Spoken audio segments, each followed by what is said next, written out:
The National Treasury Employees Union has filed a new lawsuit trying to prevent the Trump administration from shutting down the Consumer Financial Protection Bureau.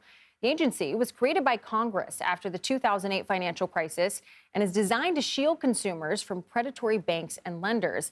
Now, this is just the latest federal agency President Trump is trying to close as part of his Department of Government Efficiency project intended to slash the size of the government. I want to bring in Ayelet Sheffey. She's a senior economic policy reporter at Business Insider. Ayelet, appreciate you joining us.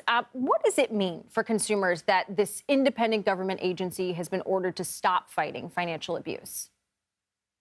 Yeah, absolutely. So I think when we're looking at all of this latest news with the CFPB, we have to remember that the CFPB was established in 2011 in response to the 2008 financial crisis. So over the past decade, we have seen a range of actions from the CFPB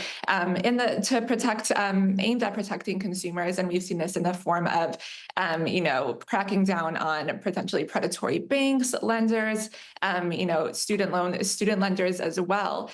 So with the CFPB halting its work, this means that the agency's ongoing work related to issues like capping overdraft fees and medical debt on consumer reports is essentially halted. So all of this ongoing work related to supervisory work, enforcement, investigation, consumers will probably not be seeing anything else to that end coming from the CFPB anytime soon.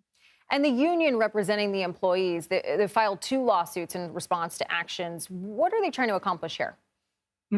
So this is the kind of ongoing from what we've seen over the past couple of weeks from federal workers unions trying to limit the access that Elon Musk and his aides, outside groups have with regards to access to internal agency data. And with the CFPB in particular, there is a lot of ongoing work there related to enforcement, investigation, oversight action into big banks, mortgage lenders, other sorts of potentially predatory actors. And what these unions are trying to do is say, hey, this is ongoing work that has really big implications for consumers should it be halted. And they're really trying to make sure that Elon Musk and his staff do not, potentially jeopardize that work or access internal data that could put consumers at risk. On the flip side of all this argument, a big driver of this change was a Supreme Court decision that rolled back what was called the Chevron doctrine, which essentially checked the power that regulatory agencies have, leaving interpreting the law to the courts versus these regulatory agencies. A lot of businesses cheered this, citing and specifically overreach by the CFPB when it comes to products like buy now, pay later, for example. What's your reaction to that argument? hmm So I think the CFPB has long been a source of partisan disagreement. We've been seeing this over the years where you have, outside industry groups and Republican lawmakers as well, really saying that the CFPB should get its funding approval from Congress. It currently gets its funding from the Federal Reserve.